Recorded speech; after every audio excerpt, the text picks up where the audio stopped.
기후위기의 6번째 주제인 기후변화는 어떻게 위험이 되는가에 대해서 이야기를 해보도록 하겠습니다. 지금 이 사진은 이 지구상에서 가장 강력하고 가장 부자인 나라인 바로 이제 미국의 모습을 보여주고 있는 사진입니다.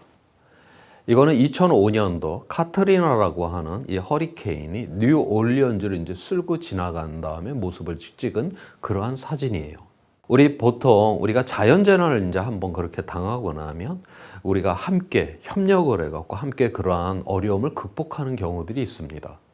또 그런데 꼭 그렇지만은 않아요. 이러한 자연재난이 왔었을 때 오히려 그 사회가 훨씬 더 불안정해지는 이러한 경우가 생기는데 바로 2005년도 카트리나가 뉴올리언즈를 지나간 다음에는 바로 그 사회가 훨씬 더 불안정한 이러한 사회로 가게 되었습니다. 그러니까 경찰력을 갖고서도 그 사회적인 이 불안정을 갖다가 제압을 통제를 못하는 상황이었기 때문에 바로 이제 군대까지 동원이 되었던 것이죠. 여기서 보면 이 질서를 잡아야 되는 자와 질서를 잡혀야 되는 자가 이 피부 색깔부터 틀립니다. 왜 그러면 그 뉴올리언즈는 이렇게 재난 후에 그 사회가 불안정하게 되었는가? 바로 이런 인종의 차별의 문제라든가 이런 불평등들이 바로 재난을 통해서 더욱더 증폭이 되었다라고 하는 것이에요. 자, 여기에서 우리가 이 자연의 재난이라고 하는 것이 단순한 자연의 재난일 뿐만이 아니라 바로 이것이 사회, 정치적인 이러한 문제까지 일으킬 수 있다라고 하는 것을 우리가 볼 수가 있는 것입니다. 지금 그걸 설명하기 위해서 이 위험에 대한 것을 한번 우리가 보도록 할게요. 이 자료는 이 지구의 육지에서 평균 그 온도를 갖다가 그 분포도를 보여주는 것입니다. 우리가 평균이 가장 많이 발생을 하죠. 그 다음에 평년보다 온도가 굉장히 높거나 평년보다 온도가 낮은 경우는 조금 발생을 합니다. 그래서 그 온도의 그 분포도를 그리게 되면 이러한 종의 모양을 갖게 되죠. 자, 1951년 이후 이제 2020년까지 이 변화를 지금 여기서 보여주고 있어요. 여기서 지금 그 선호로 되어 있는 건 1951년도의 모습이고 칼라로 되어 있는 게 바로 마지막 2020년도의 모습입니다. 저기서 가장 중앙에 있는 값, 저게 이제 평균 값에 이제 가까운데 지난 1951년 이후 2020년까지 이 육지에서 약 한 1.7도 정도가 이제 상승을 했다라고 하는 것을 여기서 알 수가 있어요. 그 다음에 이 종의 모양이 보니까 1951년도보다 2020년도에 종의 모양이 옆으로 좀 많이 퍼지죠. 왜 저렇게 퍼지냐? 기온의 변동의 폭이 컸다라고 하는 걸 이제 의미를 하는데, 그거는 우리가 이러한 진자 운동을 하는데 옆에서 이 충격을 빡 주면 이 진폭이 굉장히 커지게 되잖아요.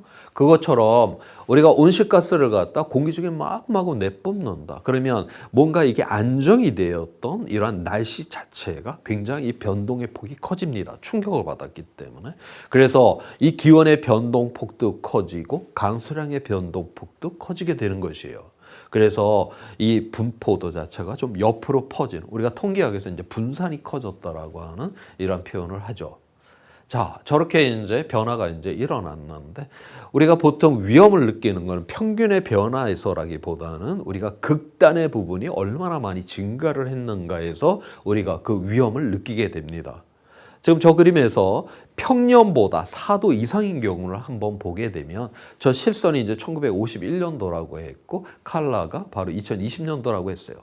지금 우리가 1951년도보다 2020년도에 이 4도 이상인 경우는 지금 3배 정도가 되었다라고 하는 거예요. 고작 그 기온은 1.7도밖에 상승을 하지 않았지만 이런 극단적인 이런 폭염의 상태가 바로 3배나 증가를 했다라고 하는 거죠. 그래서 저런 꼬리가 두툼해지면서 이렇게 위험이 증폭되는 거를 우리가 살찐 꼬리의 위험이다라고 그렇게 부르는 것입니다.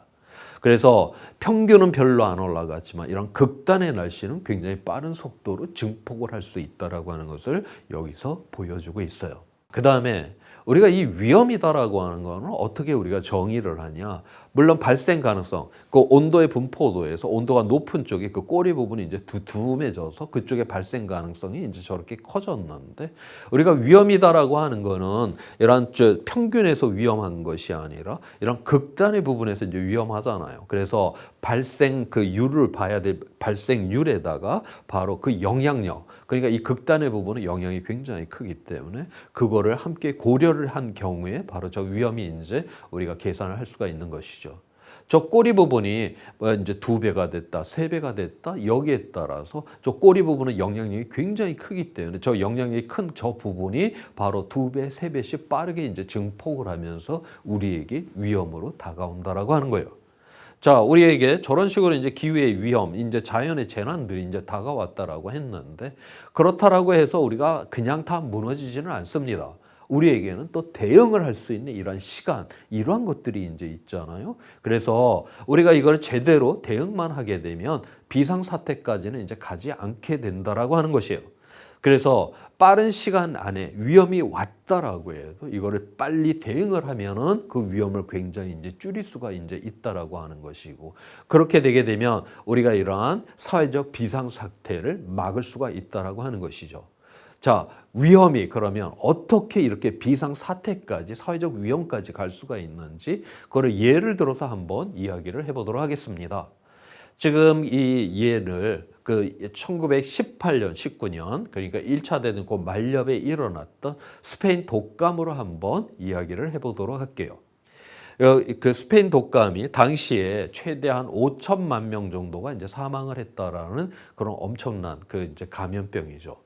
당시 조선 총독부 이제 기록을 보게 돼도 우리나라에서 약 12만 명이 사망을 했다라고 할 정도로 엄청나게 많은 그런 사망자가 났던 그런 이제 독감입니다. 자, 거기에 대해서 미국의 두 도시의 이야기를 하고자 해요. 하나는 필라델피아하고 하나는 세인트루이즈입니다. 여기 세로축으로 되어 있는 거는 이제 10만 명당 스페인 독감으로 사망한 사람의 숫자를 지금 나타내고 있어요. 필라델피아에서는 9월 17일 날 첫 환자가 나왔습니다. 자, 그런데 전혀 사회적 거리두기를 하지 않았어요. 그래서 이 사망자가 굉장히 급격하게 이제 증가를 한 것입니다. 한 2주쯤 지난 10월 3일부터 이제 사회적 거리두기를 했어요. 그런데 이미 늦었습니다. 엄청나게 사망자가 저렇게 이제 많이 나오게 되었어요. 반면에 이 세인트루이즈는 10월 5일 날 첫 환자가 나왔습니다. 그리고 이틀 후인 10월 7일부터 사회적 거리두기를 굉장히 강력하게 실시를 했어요. 여기서도 사망자는 물론 나왔죠. 그런데 그렇게 많이 나오지는 않았습니다. 그런데 여기서도 좀 문제가 있었어요. 한 달 넘게 이제 사회적 거리두기를 계속 하다 보니까 이런 뭐 상공회의소라든가 이런 데서 이 장사가 안 되잖아요. 그래갖고 이거를 좀 풀어달라는 요청이 굉장히 강력했습니다. 실제로 이제 사망자가 좀 줄어들기 시작하니까 좀 풀어버렸어요. 그랬더니 다시 이제 그 사망자가 이제 증가를 하기 시작해서 또다시 사회적 거리두기를 철저히 실시를 해서 이렇게 깔아앉았던 이런 케이스입니다.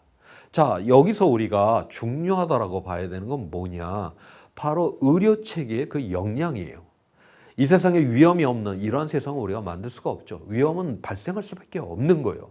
자, 세인트루이즈처럼 여기서도 이러한 그 스페인 독감 환자가 나왔지만 그들이 갖고 있는 의료 시스템의 그 역량이 그거를 통제할 수 있었다라고 하는 것이에요. 반면에 이 필라델피아 같은 경우는 그들이 갖고 있는 그 의료 체계의 역량보다도 훨씬 더 많은 환자가 나오게 된 것이죠. 이렇게 되게 되면 극도로 혼란에 들어갈 수밖에 없다라고 하는 거예요. 이게 하나의 도시에서 이제 이렇게 일어나게 되면 환자가 적게 발생한 다른 도시로 좀 보낼 수가 있지만, 이게 하나의 나라 안에서 혹은 전 세계적으로 이러한 문제가 일어났다 그러면은 정말 파국적 위험으로 들어갈 수밖에 없다라고 하는 것이죠. 이와 관련된 가장 그 비근한 예로다가 1930년대에 이제 독일이에요. 당시 독일은 그 당시에 전 세계적으로 대공황의 시절이죠. 대공황의 시절, 실업자가 많이 발생을 했어요. 당연히 실업자가 많다라고 하는 건 사회가 굉장히 불안정하다라는 걸 의미를 합니다. 바로 그때 이제 독일에서 이러한 사회적 그러한 무질서를 갖다가 제대로 잡아주겠다라고 그렇게 약속을 하면서 등장한 히틀러에게 히틀러가 무슨 총칼로 정권을 잡은 게 아니죠. 그 당시에 압도적인 표에 의해서 당선이 된 것입니다. 당시 바이마르 공화국, 당시에 가장 민주적인 헌법 체계를 갖고 있었던 공화국이 바로 바이마르 공화국이에요. 그 다음에 당시 독일의 시민의 학력 수준이 가장 높았다라고 해요. 가장 민주적인 헌법 체계에서 가장 학력이 높은 사람들에 의해서 바로 이러한 엄청난 이러한 독재자가 이 지구상에 등장을 했다라고 하는 것이죠. 자, 그래서 우리가 이 위험을 제대로 막아내질 못한다. 그렇게 되면 우리의 이 민주주의도 잃어버릴 수밖에 없는 것이 된다라고 하는 것을 우리가 여기서 알 수가 있는 것입니다.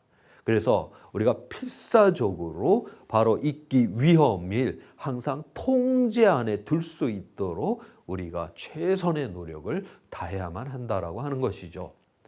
자, 그래서 우리가 이 위험의 원인 그 자체는 우리가 줄여야 돼요. 그 다음에 또 위험의 결과 자체도 또 줄여야 되겠죠. 우리가 위험의 원인을 갖다가 줄이는 거를 저감, 완화 이러한 표현을 쓰고요. 그 다음에 어차피 기후변화 이러한 위험들이 일어나 버렸어요. 자연재난이 일어났는데 그거는 우리의 통제 아래 들 수 있도록 거기에 적응을 하는 것이 중요하다고 보고 있습니다. 그래서 우리가 이런 위험을 대응한다라는 것은 원인은 줄여야 되고 그 결과에 대해서는 빨리 적응을 해서 해결을 해야 된다라고 보고 있어요. 그래서 우리가 여기에서 세로축은 피해 정도로 지금 이야기를 하고 있는데 이 피해 자체는 우리가 줄이도록 노력을 해야 되는 것이고 그래도 발생할 수밖에 없는 그 피해 자체, 그 위험도는 우리의 통제 역량 안에 들어오도록 만드는 바로 저 통제 역량 안에 들어오도록 만드는 거를 바로 우리가 적응이다라고 그렇게 부르고 있습니다. 그래서 우리는 근본적으로 이 위험을 바로 저감과 적응을 통해서 해결해야 한다라고 보는 것입니다. 그래서 이번 시간에는 우리 기후 위기에 대한 그 위험과 그걸 어떻게 우리가 줄일 수 있는가에 대해서 생각을 해 보았습니다.